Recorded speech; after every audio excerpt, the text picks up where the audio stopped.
Now, it's been a very difficult week for people in parts of KwaZulu-Natal while having to deal with the trauma of the deadly floods. There's also been the stress now of trying to pick up the pieces. Organizations such as Gift of the Givers are lending a helping hand. Let's get an update from them and how the recovery is going today. Let's speak to the founder of the Gift of the Givers. He's also the chairperson. That's Dr. Imtiaz Sooliman, who is in Pietermaritzburg this hour. Dr. Sooliman, your assessment today, yesterday when we spoke to you, there was still a lot happening. At least today there's a bit of a respite weather-wise, a bit of sun around, but it may not last for too long. What's the latest you can update our viewers on what you've seen on the ground today?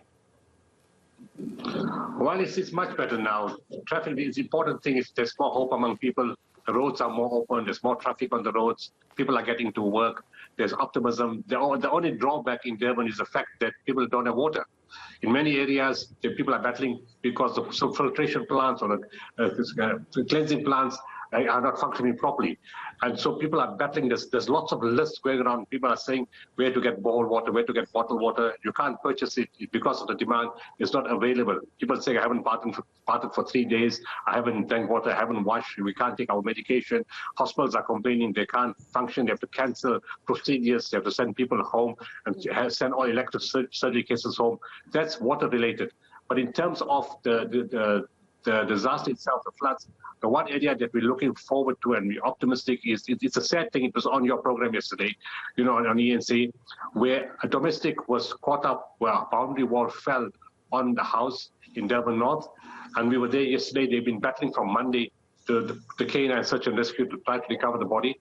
We were there Wednesday evening and we made arrangements for special equipment, which came in this morning. The owner of the house sent me a message a few hours ago to say it looks optimistic that they are in the right track, and hopefully they may find the body of the domestic, which of course needs a decent burial, a dignified burial. So that's one of the tragic stories.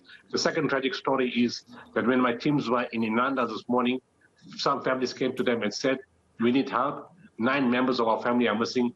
We think they're in the water.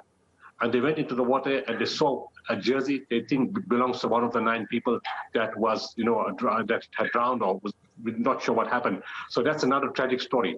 As you go to the areas to deliver items, you know, the general feeding items or bulk food, giving them mattresses and blankets, you hear in between that how many people were affected, some people were missing, some people passed on, how they lost everything. But people are eager to get their lives back on track. And the next big phase will be to provide building material for all those who lost their homes completely so they can make a restart. And that's the next phase we're looking forward to. But the only problem is we don't know what's going to happen the weekend, how much rain we're going to get. Should we wait till after the weekend and then start the building process thereafter? Meanwhile, you're saying you're identifying the need for water shortages as a big problem as we speak.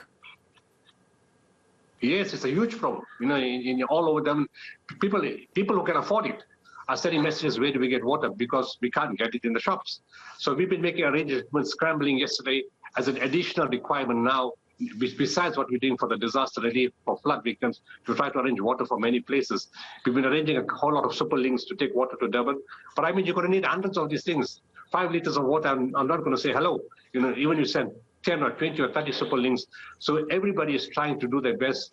Many people have been generous. They've opened their boreholes in areas for people to come and take water. Where the shops have got water, people are buying. And other places, people are just trying to get water from wherever they can, from wherever in the country, to make it available. You require huge quantities of water.